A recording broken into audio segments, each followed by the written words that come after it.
Welcome back, animators. Our plan today is basically to go digital with our recent traditional hand-drawn animation frames. So we're going to use Photoshop today. Hopefully you've already taken images or photos of your individual frames, or if you already created them in a program such as Procreate or Animate or Photoshop, that's fine also. But we're going to enhance. I'm going to go over two different techniques. One will be to delete the background of all our hand-drawn frames and then make a new layer, and that layer will be the background on all the frames. And the other technique will be to color your character. So what we're going to do to start off in Photoshop is not create a new document. We want to import a stack of images. And so we're going to go to File, Scripts, and we're going to load files into a stack. It's going to open up this panel where you basically browse for your images. Command A selects all of your images, and click OK to load them as a stack. Now these are layers in Photoshop. So currently we're looking at one frame, and that frame has all the layers over here on the right side visible. So when I zoom in here, this is your layer panel, and we're going to go over the panels here briefly in a second, but I just want to point out that all of our images have successfully been imported as a stack, and they're all layers, and all of them are currently visible. They're turned on. We're only seeing number one because number one is blocking the other ones underneath. And we could turn off the visibility of number one, and over here hopefully you'll see this is number two. We can turn off the visibility on layer 2, and then we'll see the next layer, number 3. You can also click and drag to turn these off or on. We're just going to leave them all on currently. Notice the opacity of the layer is 100% opaque. So if you wanted to make it transparent, let's say 50% here, meaning we're seeing slightly number 2 and number 1 blended, then you can change the opacity, but we're not going to do that now. Let's go over the basics of the panels and the layout of Photoshop. So you have your basic tools over here on the left side, and I can zoom in to show you that each one of these has a little triangle on the bottom right, and that basically means that there's other tools underneath, and you need to hold down the mouse to access those other tools. Now, the primary tools that we're going to use today for this project are the magic wand, the crop tool. We're going to use possibly the eyedropper. I'll go over it. You might need it, you might not. It depends on if you have a gap in one of your shapes and you need to get the color of your pencil and then fill it in. And what we'll do is we'll paint a little bit to fill it in. And we have a bunch of other tools that we're not going to use for this current project, but I will show you the eraser and the paint bucket, and most of these are fairly intuitive and easy to understand tools, so you can explore them if you like, but those are the primary ones that we're going to cover today. Each tool changes the option bar up here, or each tool has different options, and those options are up here on the top under the menu bar.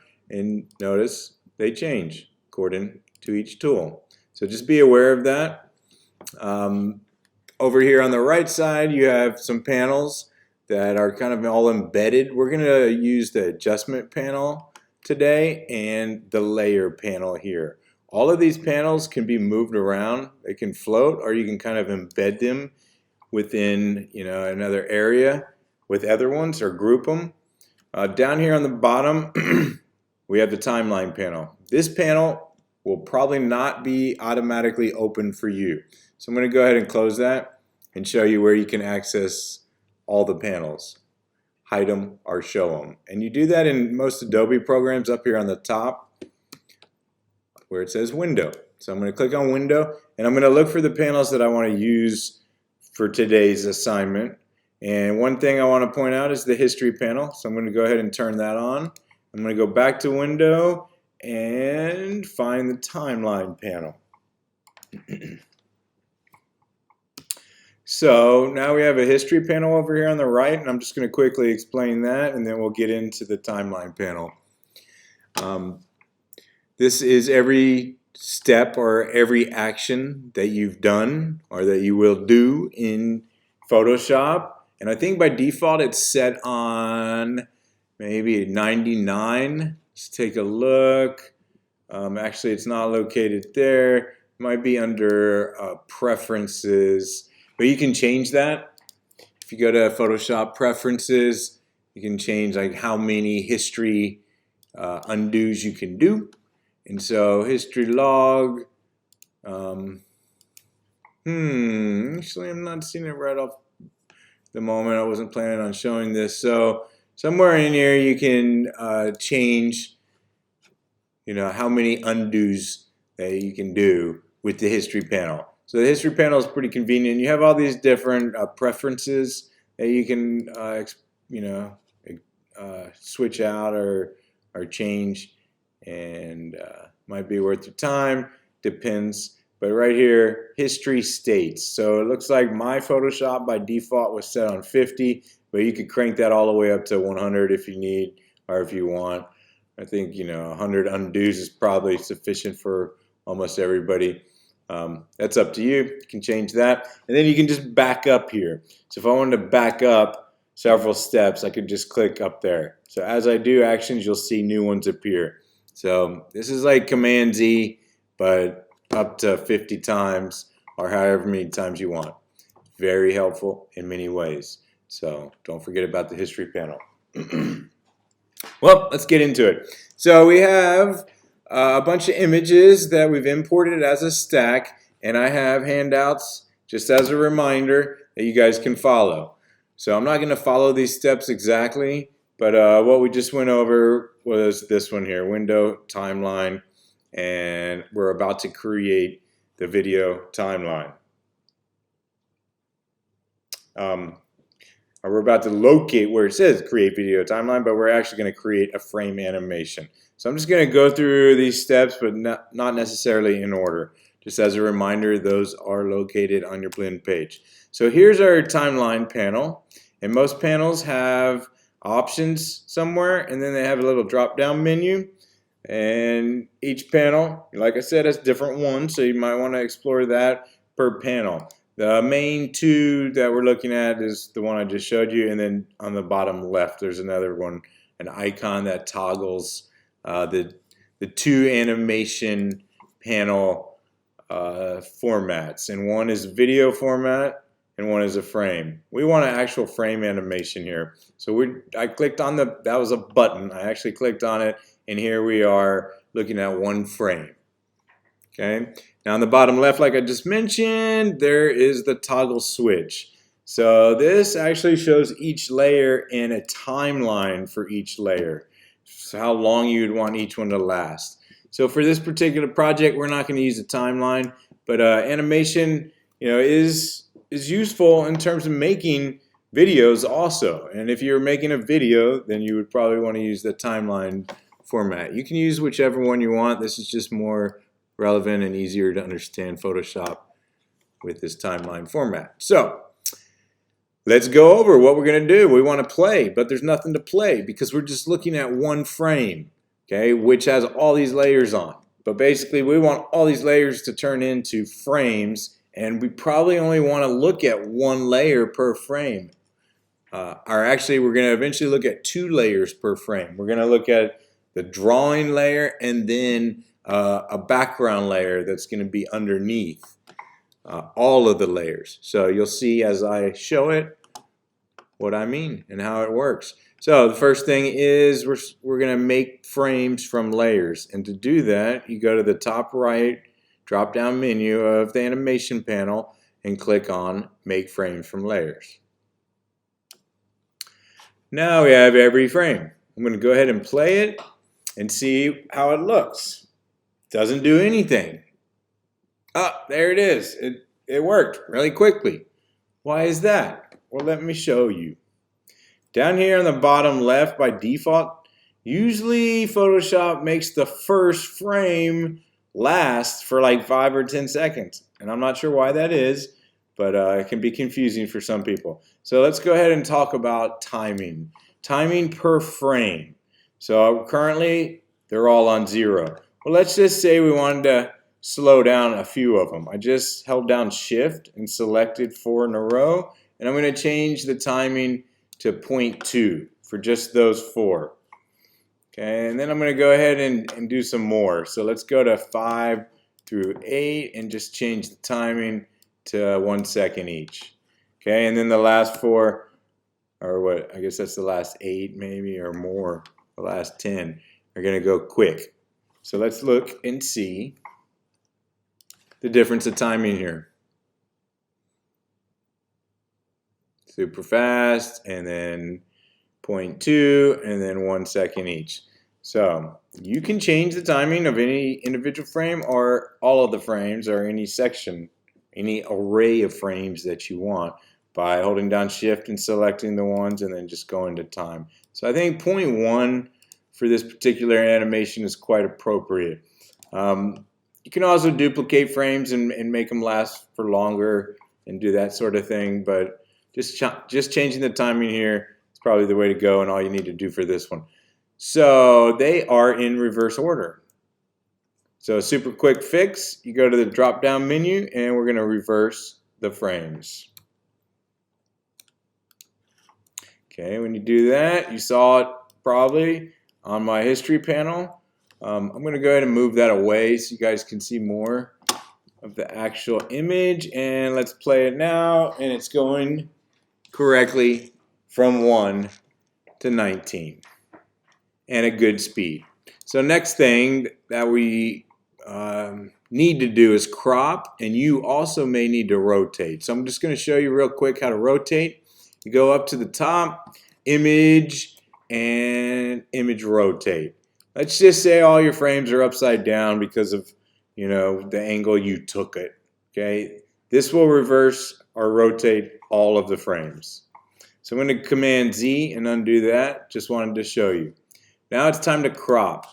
So we want to get rid of all this space around our images. When you click on the crop tool, which by the way is the 5th tool over here, you're basically just going to cut your image. And you get these little handles, I guess they're called in some programs. And you adjust it to fit around the area you want to keep. And you can zoom in to get more precise. Command plus is what I use, and as a hotkey. And you guys should get used to using hotkeys because it tremendously helps in terms of the workflow and making your work more efficient. Anyways, you can drag the canvas around a little bit after you get your corners in the right spot. And then you have 3 options. You can press Enter to activate this crop, or double click it, or click on the check mark up here on the top. Once you do that, you have cropped out the background. Let's play it and confirm everything looks clean and neat. Now, let's get to adjusting the image, because looking at this one, the pencil lines are kind of light in areas and the paper's kind of dark. So the adjustment that I like to show for this would be levels. Up here in your adjustments, create levels, and I learned this years ago and I've used it for so many purposes. So you have these 3 sliders, and basically usually want to take the left and the right slider to the peaks or the strong valleys, I guess, in the histogram there and the graphical representation of the levels. So I'm going to move this one to the left, and you'll see the paper get lighter. Okay, I could go where it's just too light, but right there on the edge of that peak usually is a good way to go. And then this one would be the pencil lines getting darker. Okay, or the darker values are actually getting darker. And then the middle one is kind of like a contrast, where you kind of play with that and adjust it to the value that you prefer that looks best. So The paper is fairly white and the pencil lines are pretty dark, and it's improved. So what an adjustment layer does is it affects every layer underneath. So notice my adjustment layer is on the top. Well, if I had it down here, it would only affect these layers. Okay, and it wouldn't affect this layer on our current frame, because the only layer that's visible on frame 1 is now layer 1. So let's talk about that real quick. I'm going to go ahead and put this levels back on the top so it impacts or affects every frame. So when I play it, it affected every layer, which affected every frame. Okay, so you can adjust individual layers and not as an adjustment layer if you want. And you go to up to image and you go to adjustment, and in that area you can change just one layer. Okay, but anyway, moving on. I'm going to try to speed it up, and I'm going to try to get into this kind of repetitious technique that we're going to use to delete the background and replace it with the layer. But first, let's go over how it works. This is the most important part, guys, that can be very confusing for a lot of students, especially first-time users in Photoshop. We have our frames down here on the bottom, and then we have our layers on the right side. The frames is what we're actually seeing, okay, in the within the layers. So the layers can be visible or not, and most of them are not going to be visible per frame. So we need to figure out which layer corresponds with each frame. So notice frame 1, when I have it selected over here, we're looking at 2 layers currently. We're looking at the levels layer and this one, our actual image layer. When I click on frame 2, notice what happened over here on the right side. The only layer that's visible now is the second image layer. Okay, but in order to work on it, I have to select it. So once again, frame 3, over here on the right side, we're only looking at these 2 layers, the adjustment levels layer and this layer. So I need to click on this one to work on it if I want to edit something. And that's what we're about to do, one by one, just like animation, frame by frame, step by step. It can be tedious, but it can be very rewarding also, especially once you get into a good workflow and you start learning some hotkeys and you get to know the program, and it feels good, and you get into this kind of hypnotic state where you're just processing frame after frame after frame, and then you get to the moment where you get to play it and it's just, you know, dynamite, rewarding. Took you like an hour or 2 to make this 3-second animation, but it was worth it because it looks awesome. Keep that in mind, guys. Make your work worth it. So what we're going to do is we're going to delete the background of each frame, or each layer on each frame. And we're going to use the magic wand primarily. You guys can use any tool, but the magic wand is a good tool for something like this. So the magic wand works where you click on one pixel, or whatever pixel you click on, it will select values, you know, close to that pixel according to this number up here, tolerance. So I'm just going to show this real quick. Just from history, I know that probably for something like this, it's between, the magic numbers between like 10 and 50. So I'm just going to go ahead and click and press delete. Ooh, totally disappeared. So the tolerance is way high. So I'm actually going to drop it down to like a 12 and then press delete. And look at that. I see what I want to see. I see the checkered board, and I don't see any leaks inside my character or any imperfections. So that, for right now, tolerance number 12 is my magic number for the magic wand. So what we want to do is we want to clean up everything except for the character. So then we can put a layer that we can see on every frame. So the background layer won't change. So we're going to create a new layer down here in the bottom right. And we're going to put that layer on the very bottom. And we want that layer to be on for every frame, visible, I mean, and we are going to paint that background black, and that's going to be temporary.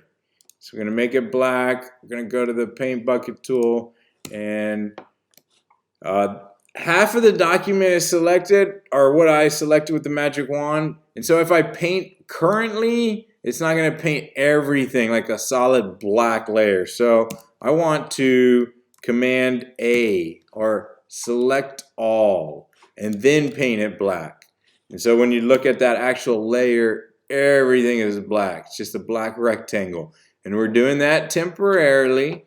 So we're going to change that later. But we're making it black so it's the highest contrast so we can actually clean up every pixel that we don't want. So I'm going to go back to the top layer, top image layer, and I'm going to continue deleting portions using the magic wand. So I'm just going to click in between his legs, press delete on the keyboard. Click on the ground and delete. And now we have these running ants that we probably keep seeing. That's what they're called in the graphic world. And we want to select everything. So I do Command A. You can go to select all. But we want to select everything, and then we just want to erase big portions of this. So there's several techniques, guys, but I think using just a big eraser works well for me. So here's the eraser. The brush size is on the top left. And we're going to want to change that brush size frequently. So I'm going to use the bracket keys. And all I'm going to do is just hover over these areas and delete. And then I'm going to use the bracket key, the left bracket key, to make my brush size smaller here. And just get rid of all of this real quick. Okay, so that's it for frame 1. Looks good. Now we're going to move on to frame 2. Frame 2. And then you want to click on the corresponding layer. Now I'm going to speed this up. So I'm going to click on the magic wand, click on the background, press delete. Oh no, we have a leak. So when I zoom in, I don't see like a definite leaked area. So I think if I just decrease the tolerance of my magic wand, I might be okay. So let's go ahead and put it down to 5 and then see what happens. Oh, now I'm not getting enough. So you have a couple options here. You can hold down Shift when you're using the magic wand and actually select various areas like this. If I hold down Shift, it will select this area additionally. But I can keep doing this and it's still kind of time consuming and frustrating. So what I'm going to do is go back to my history panel and undo, what was that, like 3, 4, or 5 steps, and increase the tolerance, or increase. Sorry about that, guys. Increase the tolerance. So let's try 8. I think that's what I had it on earlier. Press delete. Bingo. In between the legs, in the grass. Command A to select all. Press E for the eraser. The right bracket tool makes the eraser bigger. And just clean up this. Make the eraser smaller. Clean it all up real quick, like. Hopefully. Now there's other ways, like you could use the lasso tool and draw around an area and press delete also. One thing I want to remind you guys, don't focus too much on every pixel. Do your best work, but this is going to be small. Like when we publish it as a GIF, it's usually going to be like 3 or 4 inches or smaller. So continuing the process. Frame 3, the corresponding layer, magic wand, delete, and I already see the big problem here. We have a major leak. So this is how you fix that, guys, real quick. Here's the leak, and we just want to get the right color and close this gap and then try the magic wand. So I'm going to do Command D, which is deselect. I don't want anything selected right now. I'm going to use the eyedropper tool to click on kind of like a medium value of the pencil. And then I'm going to use the brush tool, which is B on the keyboard, and get the right brush size. And it's super dark. So I'm going to lighten it, and I think that's because of the, the adjustment layer we did. Anyways, got the color approximately of the pencil lines, checking for any more gaps, maybe right there. And don't get too consumed with imperfections like I just reminded you. It's going to be small. Okay, so back to the process. Magic wand, delete, delete, Command A, E for erase, and clean it up. So that's the main process for preparing your image for a background. Basically, you guys have learned a lot about Photoshop within a short amount of time. So, I don't know what I should do about his neck there. I think for the sake of time, I'm just going to ignore that. And one frame, one little section. Hopefully, it's going to look okay. But yeah, hopefully you feel like you learned a lot. I know it was a lot, and I'm still going to show a little bit here. So, keep paying attention. I'm going to just speed this portion up, but you're just doing this repetitiously.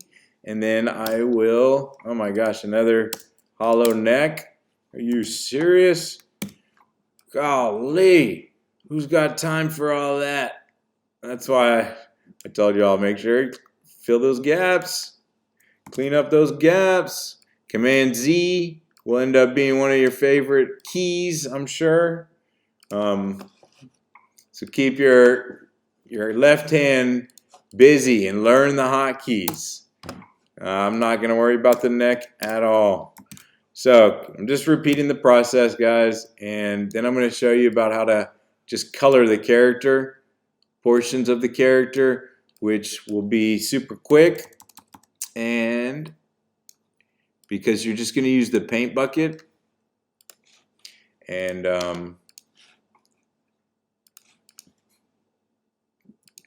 click basically inside your shapes.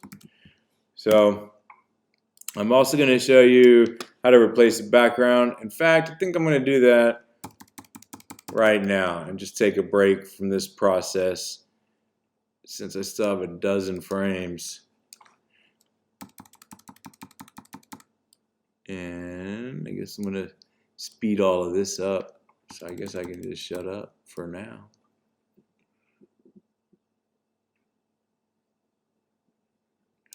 But yeah, I'll go ahead and show you. So in terms of your background, you can just go to the background layer and paint a picture if you want. Try to make it complementary, to your scene. But you can just use the paintbrush and not sure why my colors didn't show up there.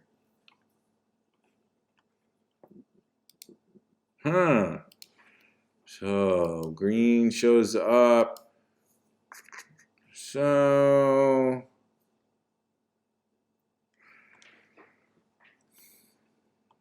there's ways to fix that. But